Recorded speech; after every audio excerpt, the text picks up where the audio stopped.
अभी चीनी का दाम काफ़ी बढ़ गया है। हमारे यहाँ भी 60 रुपये प्लस, कहीं कहीं लोग बताते हैं, सोशल मीडिया पे देखते हैं 70 रुपये के आसपास प्रति किलो के हिसाब से मिल रही। मतलब अचानक ही हफ्ता 10 दिन में काफ़ी बढ़ गई। अब इसका लोग अलग अलग कारण बता रहे हैं। कुछ बता रहे हैं कि एथेनॉल में ज़्यादा लग रहा है इस वजह से, कुछ बता रहे हैं महाराष्ट्र और कर्नाटक में कम पैदावार हुई है मौसम के कारण गन्ने की, इसलिए चीनी का दाम बढ़ गया है। और हमारा मानना यह है साथियों कि जैसे भारत हमारा कृषि प्रधान देश है और उत्तर प्रदेश में सबसे ज़्यादा गन्ना पैदा होती है। लेकिन पहले क्या था साथियों, अच्छी अच्छी वैरायटियाँ थी। जैसे जे हमारे यहाँ 038 नाम की वैरायटी थी, बहुत अच्छा पैदावार होती थी काफ़ी कम लागत में, और अर्ली में वह जाती थी अच्छा रेट में, मतलब बिकती थी। लेकिन अचानक से उसमें रोग चला, वह गन्ना पूरी तरह से ख़त्म हो गई। तो अब जो वैरायटियाँ आई हैं उनमें उस हिसाब से पैदावार नहीं है और ख़र्चा जो है ज़्यादा लग जा रही है अर्ली की।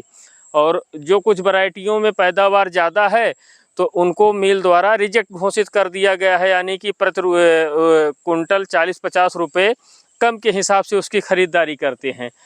तो किसान जो है, जैसे जो खास करके गन्ने की खेती प्रचुर मात्रा में अच्छी पैदावार तब होती है जब छोटे मझले बड़े सभी किसान मिलकर करते हैं अच्छे रूप में।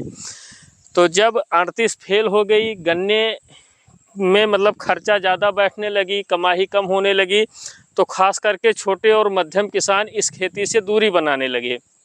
वैकल्पिक उपाय चुन लिए, वह गन्ने की खेती ना करके सब्जी की खेती करके या और कोई टेक्निकल खेती करके उस पर डिपेंड हो गए। क्योंकि इसमें जो है लागत ज़्यादा हो जा रही है, पैदावार कम हो जा रही है और समस्याएं भी आ जाती हैं। जैसे काफ़ी साल पहले चलिएगा तो लोग आते थे जो पशुपालन करते हैं, गाय भैंस पाले रहते थे, सुबह अपना गन्ना काट ले जाते हरा चारा के लिए और आराम से टाली पे भी ला देते, मतलब जीरो कॉस्ट लगता था, कोई खर्चा नहीं आती थी किसान की। अब समय बदल गया है, किसी के पास उतना समय नहीं रहता कि खेत में जाकर गन्ना काटे हरा चारा लाए। तो अब लोगों को क्या होता है, गन्ना छिलवाने और कटवाने के लिए बाहर से आदमी बुलाना पड़ता है। तो बाहर से आदमी बड़े किसान ही बुलाते हैं, छोटे किसान नहीं बुला पाते या बुलाएंगे भी नहीं, क्योंकि मान लीजिए 2-4-6 बीघा बोना है तो बाहर से आदमी कहाँ बुलाएंगे, पैसा देना, खाना पीना हर एक चीज़।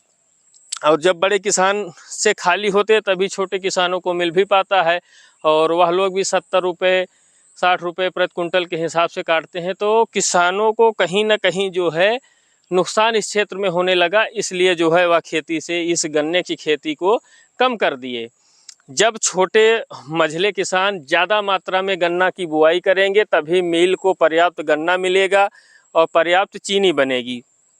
अब इस पर कार्य सरकार को यह करना चाहिए कि गन्ना का पहली बात खरीदारी वाला रेट भी ठीक ठाक बढ़ाना चाहिए, पहली बात। और दूसरी बात, जैसे अच्छी अच्छी इनको मिल वालों को चाहिए कि किसानों को अच्छी अच्छी वैरायटी समय समय से देती रहे। मिल वाले भी क्या करते हैं, मान लीजिए कहीं कहीं पर कुछ ही लोगों को जो है, अब जो चाहे बड़े किसान समझते हो चाहे जो समझते हो, उनको बीज दे देती हैं। छोटे किसानों के पास गन्ने का बढ़िया बीज मिल नहीं पाता है। जो लोग गन्ना का बढ़िया बीज बुआई किए रहते हैं तो थोड़ा बहुत मान लीजिए उनसे किसान प्राप्त करते हैं तो अभी ठीक ठाक रेट लेते हैं, 500-600 रुपया कुंटल के हिसाब से। तो हमारे हिसाब से जो भी चीनी मिलें हैं उनको किसानों को अच्छा बीज और सस्ता बीज उपलब्ध कराया जाए। जिस प्रकार से 038 नाम की वैरायटी थी, बढ़िया किसानों को मिल जाती थी, पैदावार होती थी, उसी प्रकार से अच्छा वैरायटी लाया जाए, किसानों को दिया जाए, ताकि किसान मेहनत करें और फसल को तैयार करें और मिल को पर्याप्त गन्ना दें। पर्याप्त गन्ना होगा तो पर्याप्त चीनी होगी, तो हमको बाहर से विदेश से चीनी आयात नहीं करना पड़ेगा और ना ही जो हमारे देश के लोग हैं इनको इतना महंगा दाम में चीनी खरीदना पड़ेगा। क्योंकि जब हम आत्मनिर्भर पूरी तरह से इस रूप में इस क्षेत्र में रहेंगे तो उतनी परेशानी हमको नहीं होगी। वही हाल है हमारे दूध का।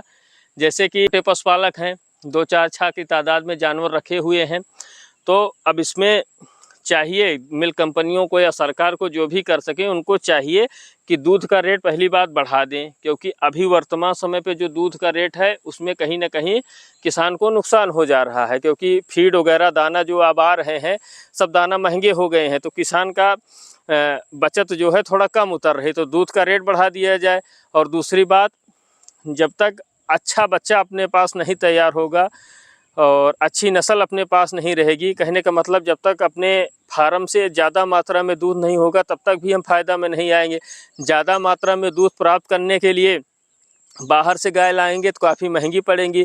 उसके लिए भी सरकार को चाहिए कि जैसे अभी तिवारी जी ने गोंडा में हम वीडियो बनाने गए थे तो उन्होंने कहा भी था कि सस्ता सीमन किसानों को मुहैया कराया जाए। जो 2200-2400 के सीमन हैं उनको कम रेट में मतलब कराया जाए, किसानों को दिया जाए, ताकि किसान अपनी बजट में जो है सीमन करा लें, अच्छा बच्चा तैयार हो जाए। मतलब इस हिसाब से करें ताकि जो सीमन कंपनियां हैं उनका भी नुकसान न हो और किसान को भी सरलतापूर्वक प्राप्त हो जाए। और मेडिकल में जैसे जो मेडिकल विभाग में हैं डॉक्टर साहब लोग हैं, इनकी सेवा थोड़ा टाइट रखा जाए किसानों के प्रति। अपने आसपास में जैसे मान लीजिए कोई ग्राम सभा, 1-2 ग्राम सभा मिला के वहाँ पे बीच में एक छोटा सा जो है पशु अस्पताल बन जाए। 24 घंटे डॉक्टर साहब वहाँ उपलब्ध रहें ताकि रात में भी किसान को कोई परेशानी होती है तो डॉक्टर साहब आ जाएं, सरलतापूर्वक इलाज कर दें, एक सस्ता और अच्छा इलाज कर दें। प्राइवेट डॉक्टर लोग भी हैं, आते हैं, मान लीजिए अभी तो वही सब संभाल रहे हैं, लेकिन अब कहीं ना कहीं चार्ज ज़्यादा हो जाता है। तो हमारा मतलब है साथियों वीडियो बनाने का कि हमारा देश कृषि प्रधान देश है, तो इसमें सरकार को और जो भी प्रोडक्ट किसान के यहाँ तैयार होते हैं उनके कंपनियों को चाहिए कि किसान के प्रति विशेष रूप से ध्यान दें। यदि किसान खेती से या पशुपालन से पलायन कर रहा है तो क्यों कर रहा है, उसको रोका जाए। जैसे गन्ने में हमने आपको बताया कि ये समस्याएं आ जा रही हैं, इसलिए छोटे किसान गन्ने की खेती करना कम कर दिए हैं। तो इन सब चीज़ों पर ध्यान दिया जाए। अच्छा बीज, पशुपालन में अच्छा बीज जैसे किसानों को उपलब्ध, पशुपालन में किया जाए कि अच्छी नस्ल का सीमन जो है कम रेट में किसानों को मुहैया कराया जाए, दूध का रेट बढ़ाया जाए। और फीड जो है मनमाना तरीके से लोग दाने का बढ़ा रहे हैं, उस पर भी सरकार को थोड़ा ध्यान दें कि ताकि किसान जो है और उन्नति कर सके। छोटी सी वीडियो साथियों बनाए थे, चीनी का रेट काफ़ी ज़्यादा हो गया सुनकर, तो हमने कहा भाई जानकारी दिया जाए, हमारे वीडियो के माध्यम से थोड़ा बहुत संदेश जो भी चीनी मिल के मालिक हैं उनके पास पहुँचे कि भैया अच्छी नस्ल किसानों को दिया जाए, गन्ने का दाम बढ़ाया जाए ताकि किसान खूब दाब के चीनी बेचें, तो आप खूब गन्ना बेचें ताकि आप खूब चीनी बनाइए फैक्ट्री में, और बाहर से अपने देश में ख़रीदारी ना करके अपने देश से बाहर देशों को चीनी बेचा जाए। कृषि प्रधान देश है हमारा देश, इसका फ़ायदा उठाया जाए। अधिक से अधिक लोग जागरूक हों, अधिक से अधिक लोग सक्षम बने, मजबूत बने। धन्यवाद।